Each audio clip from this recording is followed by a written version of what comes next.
Pastoreie o rebanho de Deus. Olá, espero que você esteja bem. Nós estamos aqui mais uma vez, hoje para encerrarmos o estudo de 1 Pedro, capítulo 5.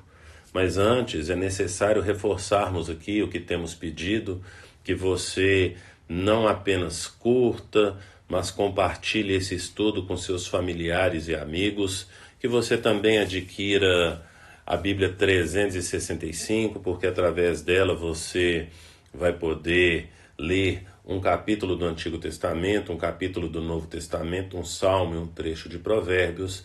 E pedimos também para que você participe de pelo menos um dos estudos que dispomos ali na nossa igreja. Então temos estudo às segundas, às quartas, às quintas, a nossa escola bíblica aos domingos, e você pode conferir isso tudo aí através aí da descrição aqui nesse estudo. Você também pode nos acompanhar através do Spotify, então você tem aí recursos para poder propagar a palavra do Senhor. Hoje eu quero então compartilhar com vocês aí 4 versículos, começando no versículo 1 do capítulo 5 de 1 Pedro, que diz: portanto, apelo para os presbíteros que há entre vocês, e eu faço na qualidade de presbítero como eles, e testemunha dos sofrimentos de Cristo como alguém que participará da glória a ser revelada. Pastoreiem o rebanho de Deus. Pastoreiem o rebanho de Deus que está aos seus cuidados. Olhem por ele, não por obrigação, mas de livre vontade, como Deus quer. Não façam isso por ganância, mas com o desejo de servirem. Não hajam como dominadores dos que lhes foram confiados, mas como exemplo para o rebanho. Quando se manifestar o Supremo Pastor, vocês receberão a imperecível coroa da glória. Então, o chamado aqui é um chamado para os presbíteros, mas não apenas para os presbíteros. Eu quero ir um pouquinho além do texto. Mas para isso, então, eu quero recordar algumas coisas que já tratamos. Então, no capítulo 1, nós tratamos a respeito da santidade. No capítulo 2, nós tratamos, então, a respeito da forma como nós praticamos essa santidade. No capítulo 3, nós destacamos aqui a necessidade da unidade.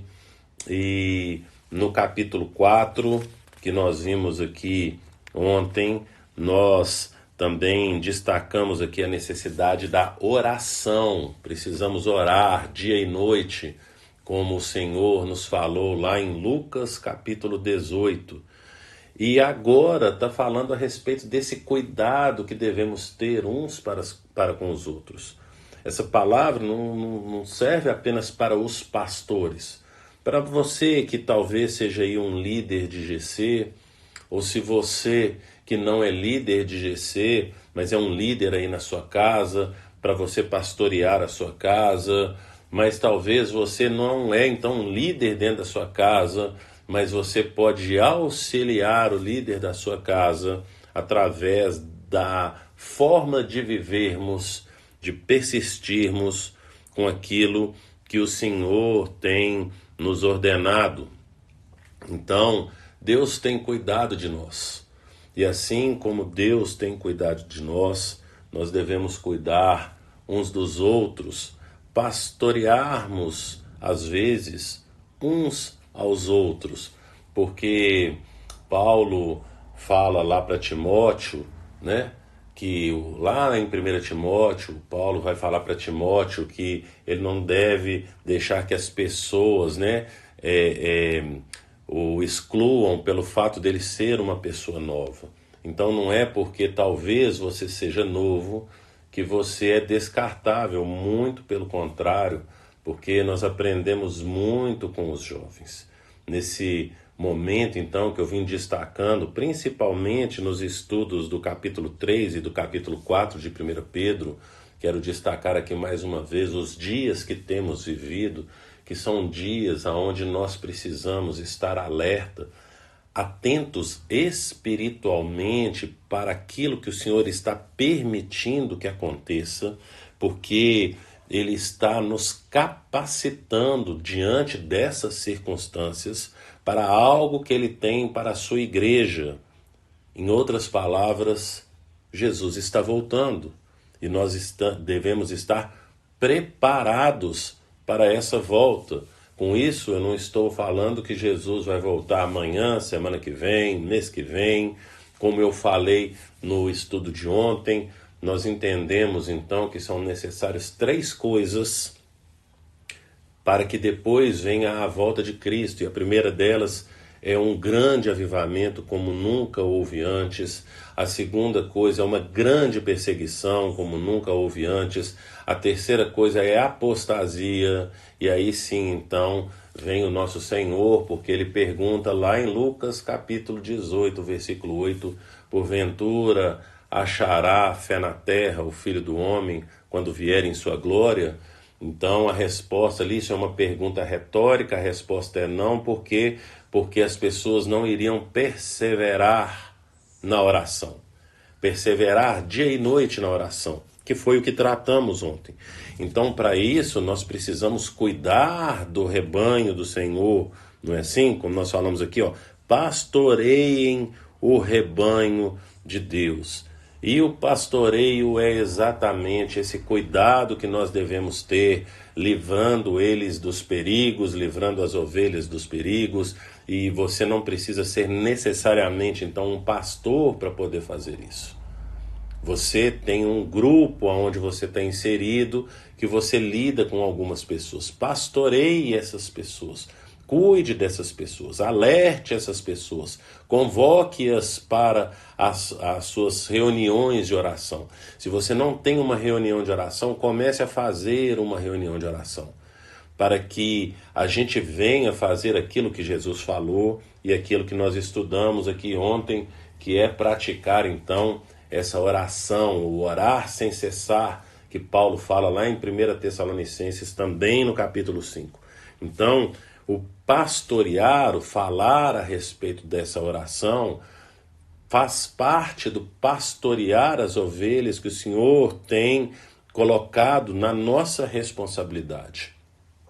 Então talvez você é filho e talvez você tenha sobre a sua responsabilidade os seus pais, e aí você precisa orientá-los a isso. Talvez você é o pai, o chefe da família, e você precisa orientar e cuidar da sua família. Talvez você é um líder de GC, e aí você, como líder de GC, deve incitar a oração nas suas reuniões, nos seus encontros, e não apenas nos encontros.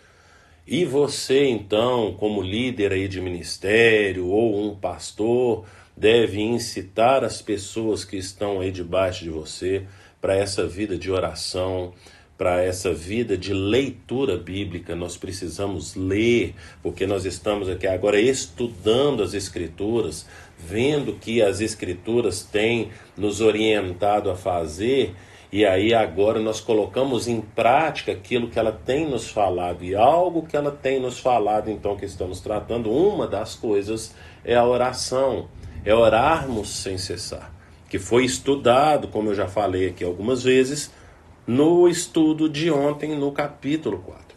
Então, o pastorear o rebanho da igreja faz parte aí das nossas obrigações. E aí ele vai falar qual que deve ser a nossa motivação.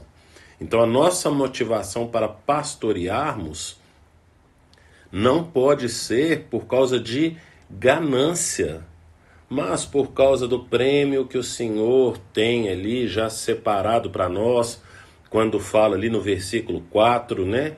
Então, quando se manifestar o Supremo Pastor, vocês receberão a imperecível coroa da glória.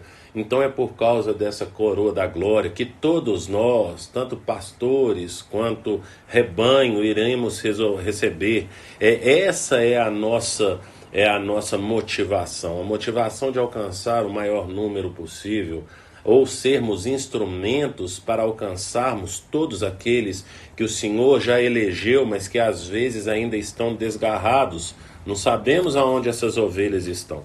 Por isso nós devemos ir atrás, cuidando, não deixando de cuidar dessas que Ele colocou sob os nossos cuidados, mas também irmos atrás dessas que estão desgarradas. Talvez você conhece uma pessoa que se auto-intitula desviado, desigrejado, ou qualquer um sinônimo desse, que você então pregue para essa pessoa, incite essa pessoa a ler e estudar a palavra, de preferência com você, e ore por essa pessoa, porque nós sabemos que a forma como Deus resolveu agir nesse mundo é através da oração.